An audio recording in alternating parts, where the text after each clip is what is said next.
Our video for today is mag-aayos tayo ng aking mga damit na galing pa sa taas na hindi maintindihan kung saan mo na ilalagay. My goodness.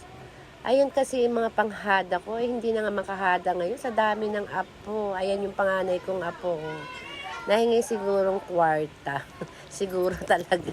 Nalimutan pa. ayan, oh. Inihahangin ka sa loob ng sala. Kalain mo, sinong may wardrobe na napakalaki? Mula sala hanggang terrace. Oy, mga day, mga te. Ako lang yun. O, ayan, o, unti-unti ko nang ilagay ang mga kalat ko sa terrace. Ayan na, o. Napakahirap ng maging ikaw na ang artista.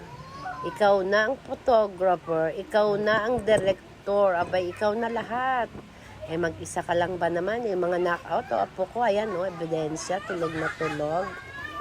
O, diba? Sinamantala ko habang walang maingay.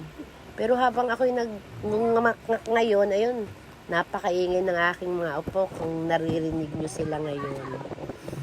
O, tamo, diba? O, ikaw na ang cameraman. Kaya talagang pag tumumba si cellphone, oh my goodness, ayan, oh, nakita na ang lalaugan ng aming, bubong.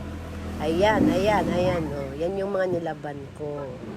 O, diba, oh, medyo patuyo na. Ayan, inaayos ko, ayan. Setting na naman para maayos ang mga paligid. Ayan, oh, nagpalit naman ako ng punda para naman mabango pag natulog. Diba, oh. Ata mo, oh, napakalaki ng wardrobe ko, oh. Terrace yan, sa terrace, oh, diba, sungkit na lang ng sungkit.